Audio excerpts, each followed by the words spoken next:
beaucoup de gens, à l'approche de ce moment, ils veulent revenir vers Allah subhanahu wa ta'ala.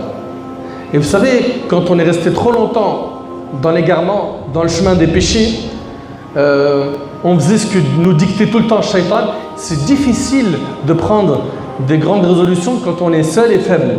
Donc il nous faut quoi? Changement de fréquentation et d'environnement. Et ça, c'est un message que je lance surtout à mes frères et à mes sœurs qui ne jeûnent toujours pas jusqu'à maintenant pendant Ramadan, ou qui ne prient pas pendant Ramadan et qui jeûnent seulement. Et je ne suis pas en train de dire que celui qui jeûne seulement, son jeûne n'est pas accepté parce qu'il ne prie pas. Non. Déjà, chez la majorité des savants, celui qui ne prie pas, il reste musulman. D'accord?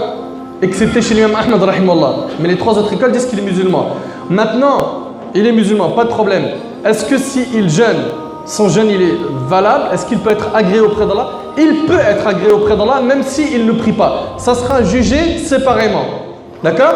Et je ne suis pas en train de dire c'est bien, fais ça et c'est très bien. Non, je suis en train de dire que si tu fais ça, certes c'est bien. Maintenant ce qu'on veut c'est que tu évolues un peu plus et que tu soudes ta prière. Jusqu'à quand tu ne vas pas la faire? Subhanallah, des excuses bidons non valables qu'on se donne depuis des années pour ne pas prier. Qu'est-ce qui te manque pour faire salat? La santé, tu ne l'as pas? Subhanallah, tout à l'heure, mon frère Mehdi, qu'Allah le préserve, il disait quoi? Quand un homme, il aime une femme, quand une femme, elle aime un homme, que ça se fasse dans le halal ou dans le haram, bien sûr, dans le haram, c'est condamnable, mais ce sentiment d'amour, vous êtes d'accord qu'il fait en sorte que l'un et l'autre peuvent faire des choses immenses pour satisfaire celui ou celle qu'il aime, n'est-ce pas? Ils sont prêts à faire des grands efforts.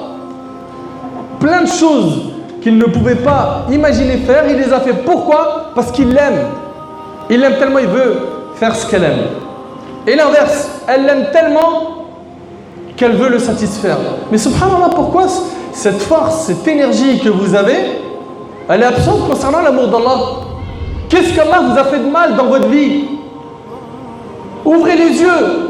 On baigne dans l'ingratitude. Allah il nous a donné la santé.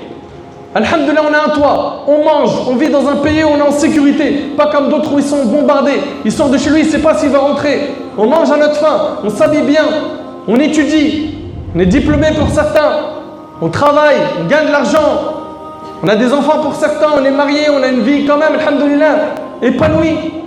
Et avec tout ça, Allah il t'a donné tout ça, tu lui dis merci, mais ne parle pas de t'adorer s'il te plaît. Pourquoi?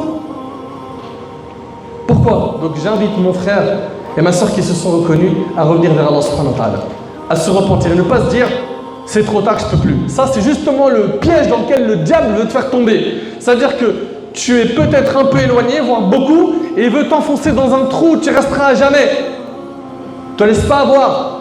Allah ta'ala il a dit dans le hadith de Anas selon Tirmidhi, Allah ta'ala il dit Yabna Adam إنك ما دعوتني ورجوتني غفرت لك على ما كان منك ولا أبالي.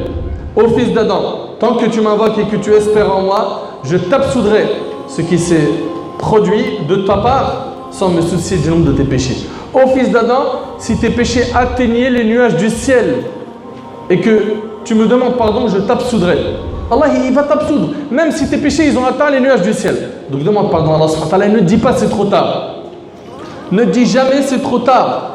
Aussi, mes frères ainsi que vous, mes sœurs, le prophète alayhi salatu wassalam nous dit dans un hadith rapporté par Muslim, et c'est le dernier hadith que je vais évoquer, qu'Allah subhanahu wa ta'ala étend sa main la nuit pour agréer le repentir du pécheur du jour, et étend sa main le jour pour agréer le repentir du pécheur de la nuit, et cela jusqu'à ce que le soleil se lève de l'Occident.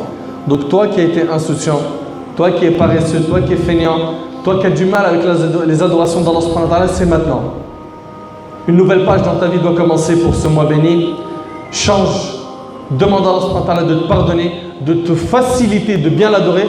Comme le Nabi sallallahu alayhi wa sallam a enseigné à Mu'adh, il lui a dit après salat, il lui a dit par Allah je t'aime, il lui a dit n'oublie pas après chaque prière de dire Allahumma inni as'aluka, ou bien dans le hadith Allahumma a'inni ala dhikrika wa shukrika wa husni ibadatika. Oh Allah, aide-moi à t'évoquer, à la dhikrik wa shukrik, à être reconnaissant envers toi et à bien t'adorer.